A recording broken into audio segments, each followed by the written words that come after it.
మరోవైపు లక్ష్మిని తీసుకుని ఢిల్లీకి బయలుదేరుతారు. నిజం తెలుసుకున్న భాస్కర్ పరిగెత్తుకుంటూ వెళ్తూ ఉంటాడు. ఇక అప్పటికే లక్ష్మిని తీసుకుని అక్కడి నుండి బయలుదేరుతారు. భాస్కర్ ఇక్కడ లేరని, ఢిల్లీకి వెళ్ళారని నిజం తెలుసుకొని చాలా బాధపడిపోతూ ఇంటికి తిరిగి వెళ్ళిపోతాడు. అంతలో సుమ, ఏమైందండి, ఏం జరిగింది, మీ చెల్లి ఎక్కడ అని అడిగితే, లేదు తను వాళ్ళతో కలిసి ఢిల్లీకి వెళ్ళిపోయిందని చెప్పారు అని అనగానే ఒక్కసారిగా షాక్ అయిపోతుంది. అయ్యో ఇప్పుడు ఎలా అంటే, అంత దూరం అక్కడికి ఎలా వెళ్తారు అని ఈ విధంగా అంటూ ఉంటే, కానీ ఏదో ఒక రోజు నా చెల్లి దగ్గరికి నేను వెళ్ళి తీరాలి, ఎక్కడ ఉన్నా సరే నా చెల్లికి నిజం చెప్పాలి, ఇంకొక కూతురు బ్రతికే ఉందని నీకు కవలాలని ఖచ్చితంగా నా చెల్లికి చెప్పాలి అని సుమతో భాస్కర్ ఈ విధంగా చెప్తూ ఉంటాడు. మరోవైపు మాత్రం ఇంటికి తీసుకెళ్ళిన పాపని ముద్దాడుతూ ఉంటారు. అప్పుడు అరవింద వెంటనే పంతులు గారికి ఫోన్ చేసి ఈ విధంగా మాట్లాడుతూ ఉంటుంది. హలో పంతులు గారు, చెప్పండి అరవింద గారు, మేము పాపకి నామకరణం చేయించదలుచుకున్నాము. అవునా, అంటే అప్పుడే ఇంటి వారసురాలో చచా అలా ఏం కాదండి, ఒక రకంగా అలానే అనుకోండి. అంటే ఏంటమ్మా, ఏమంటున్నారు? దత్తపుత్రికను చేసుకుందామని అనుకుంటున్నాం పంతులు గారు. అవునా, శుభమమ్మా. ఎప్పుడు ఏ రోజు చేస్తే బాగుంటుందో మీరు చెప్తే దాన్ని బట్టి మేము, సరే అమ్మా, రేపు మాత్రం నామకరణం చేయించడానికి బ్రహ్మాండమైన రోజు. రేపు నామకరణంతో పాటు హోమం కూడా మిత్రతో కాల్పించండి, దోషాలున్నా కూడా పోతాయి అని విధంగా చెప్పగానే, సరే పంతులు గారు, రేపు నామకరణం చేయించదలుచుకున్నాం, కాస్త మీరు రేపు ఉదయాన్నే వస్తే, సరే అమ్మా నేను ఉదయాన్నే వస్తాను అని ఈ విధంగా అంటూ కాల్ని కట్ చేయగానే అరవింద తెల్లవారగానే అన్ని ఏర్పాట్లు చేస్తూ ఉంటుంది. ఇక మనీష ఈ విధంగా అంటూ ఉంటుంది, చూసారా ఆంటీ, ఒక అనాథ పిల్లను తీసుకొని ఇంత ఘనంగా ఈ ఏర్పాట్లు చేయడం ఏంటో నాకు అర్థం కావట్లేదు. అయినా తను ఎక్కడో పుట్టింది, అసలు మన ఇంటి రక్తం కూడా కాదు, అలాంటిది తనను దత్తపుత్రిక మిత్ర చేసుకోవడం ఏంటి, అసలు ఏం జరుగుతుందా అంటే ఏం అర్థం కావట్లేదు అని విధంగా అంటూ ఉంటే, మనీష ఇప్పుడు మనం ఏమీ చేయలేము, ఎందుకంటే పరిస్థితులు అలా ఉన్నాయి. ఇప్పుడు ఈ ఇంట్లో అందరూ కూడా అదేంటో అర్థం కావట్లేదు, నెత్తిన పెట్టుకున్నారు. ఇప్పుడు మనం కామ్గా చూడటం తప్ప చేసేది ఏం లేదు మనీష. కానీ ఎలా అంటే, మిత్రను నేను సొంతం చేసుకోలేనేమో అని అనిపిస్తుంది, నాకు భయంగా ఉంది. ఇలానే చూస్తూ ఉంటే అసలు నాకు మిత్ర దక్కుతాడా అంటే అని ఈ విధంగా అంటూ ఉంటే, కానీ ఇప్పుడు మనం ఏమీ చేయలేమో, ఏమీ చేయకుండా ఎలా ఉంటామంటే, మనీష నేను ఎంత ఆర్గ్యూ చేశాను, మిత్ర విన్నాడా? లేదు కదా, మరి ఏమీ చేయలేము పద అని విధంగా అంటూ వెంటనే అదిగో పూజారి కూడా వచ్చేశారు, పద మనీష అని అంటూ అక్కడి నుండి తీసుకెళ్తూ ఉంటుంది. ఇక మరోవైపు, రండి పంతులు గారు, హోమానికి అన్నీ సిద్ధం చేశాము. అమ్మ ముందు మిత్రగారితో హోమం చేయించాకే ఆ తర్వాత నామకరణం పూజ చేపిద్దాం అని పంతులు గారు చెప్పగానే అరవింద కూడా సరే అంటుంది. ఇక వెంటనే పంతులు గారు మిత్రని తీసుకొని రండి అని అనగానే మిత్ర వెంటనే వచ్చి పూజలో కూర్చుంటాడు.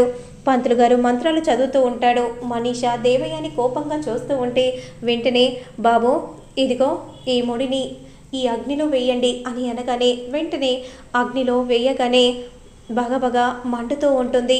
అందరూ కూడా అలానే చూస్తూ ఉంటారు. ఇక ఇప్పుడు నామకరణం చేయాలి, మీ కూతురిని దత్తపుత్రికను తీసుకొని రండి అని విధంగా చెప్పగానే వెంటనే అరవింద తీసుకొని వచ్చి మిత్ర చేతిలో పెట్టగానే మిత్ర ఆ పాపను ముద్దాడుతూ ఉంటాడు. అసలు ఆ పాపతో ఏముందో బంధమేంటో అర్థం కావట్లేదు, కానీ తెగ ప్రేమిస్తున్నాడంటే తెగ ముద్దులాడుతున్నాడు. ఏమో చిన్నపిల్లలంటే మిత్రకు చాలా మక్కువ, అంటే దత్తత తీసుకునే మక్కువ ఆంటీ అని ఈ విధంగా మనీష అంటూ ఉంటే, అవన్నీ కూడా నువ్వే మాట్లాడాలి, నేను మాట్లాడితే "హ్మ్, ఏం జరిగిందో నువ్వే విన్నావు కదా మనీషా" అని దేవయాని అంటూ ఉంటుంది.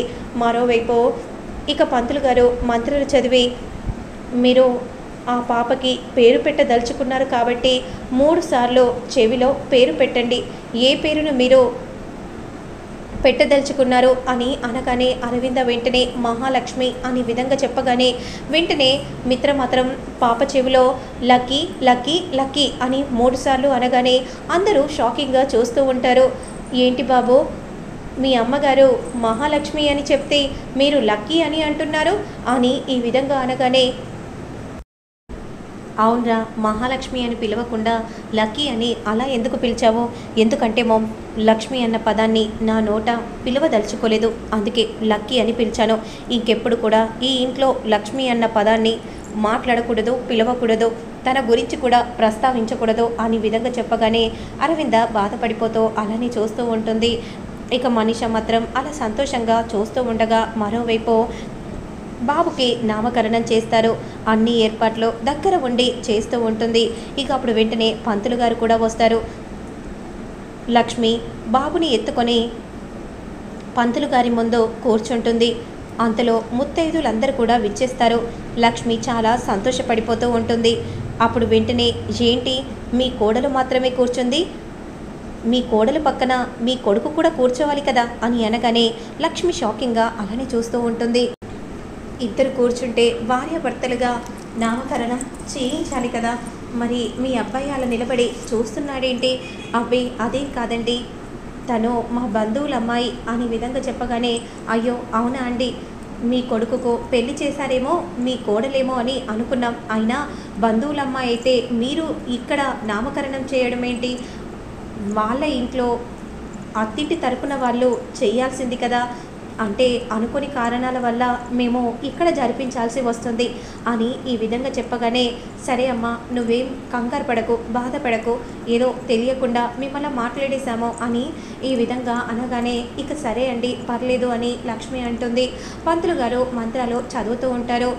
ఇక నామకరణం చేయాలి, 3 సార్లు కూడా చెవిలో పెట్టాల్సిన పేరును పలకండి అని విధంగా అనగానే అప్పుడు వెంటనే బామ్మ వైపు చూస్తూ ఉంటుంది.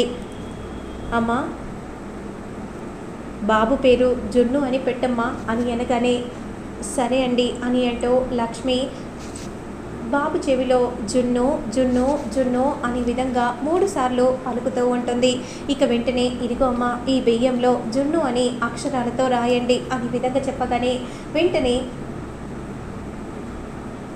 లక్ష్మి అలా బియ్యంలో పేరును రాస్తూ ఉంటుంది. మరోవైపు మిత్ర కూడా బియ్యంలో లక్కీ అని రాస్తూ ఉంటారు. మరొకరికి తెలియకుండా, ఒకరికి ఒకరు తెలియకుండా అదే సమయంలో అదే గడియలో ఇద్దరు పిల్లలకి కూడా కవలలకి నామకరణం జరిపిస్తారు. మరి ఒకరికొకరు ఎప్పుడు ఎదురు పడతారో, ఆ కాలం ఎప్పుడు ఇద్దరిని ఒకటి చేస్తుంది, అసలు మళ్ళీ ఎప్పుడు జత కూడుతారో అనేది నేను మళ్ళీ నెక్స్ట్ వీడియోలో అప్లోడ్ చేస్తాను. లేట్ చేయకుండా చూసేయండి. ఇలాంటి మరెన్నో అప్కమింగ్ అప్డేట్స్, రివ్యూస్, ప్రోమోస్ చూడాలనుకుంటే నా ఛానల్ సబ్స్క్రైబ్ చేసి పక్కన బెల్ ఐకాన్ని మాత్రం యాక్టివేట్ చేసుకోవడం అస్సలు మిస్ చేయకండి. నేను ఎప్పటికప్పుడు వీడియోస్ పెడుతూ ఉంటే నోటిఫికేషన్ రూపంలో మీ వరకు చేరుతాయి. Keep smiling, have a nice day, stay home, stay safe. Thanks for watching. Bye.